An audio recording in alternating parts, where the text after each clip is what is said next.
देखा कि इस लेंस की जो फोकस दूरी है वो 24 सेंटीमीटर आई है, और इस वाले की, किसकी, दूसरे वाले की, दूसरा कहाँ है, ये है। तो अब आप खुद बता देना दोनों का कारण। दोनों का कारण अभी मैं बता चुका हूँ। एक को हम भाई डालेंगे कहाँ पे, मुख कच्छ पे।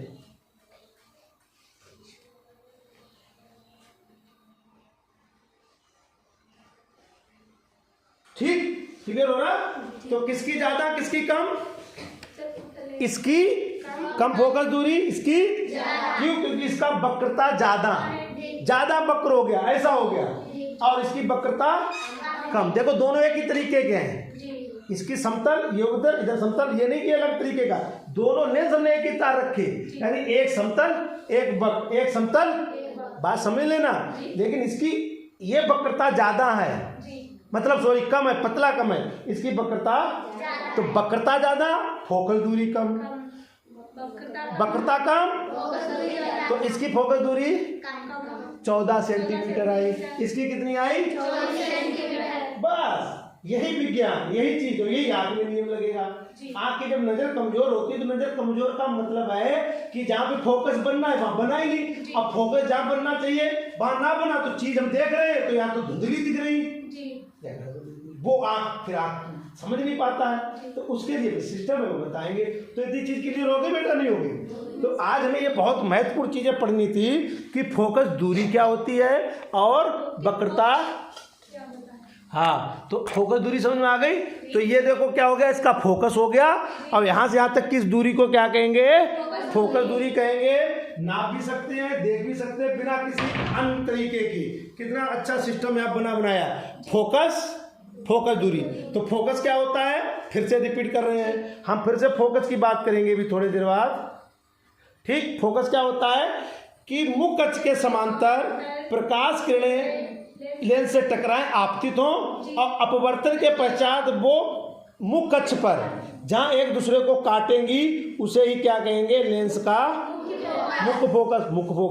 अब फोकस दूरी क्या, ध्रुव से लेके फोकस तक की दूरी, यानी ये ध्रुव ओ ये फोकस, इसके बीच की जो दूरी है उसे हम फोकस, ये अलग अलग होती है लेंसों की। जैसी वक्रता वैसा फोकस, बस। लेकिन कोई पूछ दे, दो लेंस रखे हो और आपको ना प्रयोग कराए, समझ तो लो। अगर दो लेंस रखे और कोई आपसे व्यक्ति कहे बेटा ये दोनों लेंस छुओ, और आपने छू लिए और दोनों की वक्रता अलग अलग है, तो ये तो आप पता ही लगा दोगे कौन ज्यादा मोटा है कौन पतला है। तो जो ज्यादा मोटा उसकी कम, जो तो वो समझेगा कि आप वास्तव में पढ़े लिखे बच्चे, समझदार बच्चे हो, तो वो समझ जाएगा हाँ इन बच्चों ने बहुत मेहनत की है जिंदगी में। बात समझ लो मेरी भाई, प्रयोग नहीं हो रहा, वो तो खाली आपको दिखा रहा है और आपने देख के बता दिया। तो देख के बता दिया इसका मतलब आपने चीजों को समझा हुआ। तो ये समझाने के लिए हम कर रहे हैं बेटा, और मैं तो किसी को दिखाने के लिए थोड़ी करता हूँ कि मैं ये वो फलाना ना। आपके लिए केवल ये काम है कि भविष्य में कभी भी आपके सामने कोई पूछ दे, समस्या आ जाए, तो आप उसका समाधान तो तुरंत करें। लेंस कोई हो, उत्तल हो चाहे बस, उससे कोई मतलब नहीं। अब तक बीच में ज्यादा पतला होगा, किनारों पे मोटा, तो जो ज्यादा पतला हो किनारों मोटा, समझ जाना वक्रता किसकी कम ज्यादा, बस। जो बीच में ज्यादा पतला होगा किनारों पे मोटा होगा, उसकी वक्रता कम होगी, समझ लेना। और जो बीच में ज्यादा मोटा हो और लगभग उतना ही किनारे पे, तो वक्रता कम होगी। तभी तो उसमें ढाल नहीं आया भाई, तभी तो उसमें ढाल नहीं आया। और जिसमें ज्यादा ढाल उसका ज्यादा वक्रता। तो बात क्लियर करके समझ के जाओ आज यहाँ से कि हम कैसे इस चीज को सॉल्व आउट करेंगे कि वक्रता और फोकस दूरी में क्या संबंध होता है। वक्रता और फोकस दूरी में उल्टा संबंध होता है। कैसा होता है? हाँ, व्युत्क्रमानुपाती संबंध है। वक्रता ज्यादा, फोकस दूरी कम। गणित में पढ़ते हो उल्टे संबंध, समानुपाती होता है, व्युत्क्रमानुपाती होता है। अगर वक्रता बढ़ती फोकस दूरी बढ़ती तो कहते समानुपाती संबंध है, डायरेक्टली प्रोपोर्शनल है। यहाँ पे इनडायरेक्टली है प्रोपोर्शनल। क्यों? क्योंकि एक चीज बढ़ रही है तो दूसरी चीज, तो इसको क्या कहते हैं गणित की भाषा में? व्युत्क्रम, उल्टा संबंध, व्युत्क्रम है।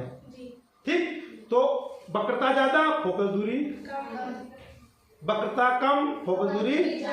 हाँ, और वक्रता समझ लेना घुमाव, इसको जितना गोल करते जाओगे वक्रता बढ़ती जाएगी, जितना चपटा करते जाओगे वक्रता फोकस दूरी बढ़ती है। क्यों? क्योंकि वो उतनी जल्दी किरणों को फिर मोड़ देता है ना।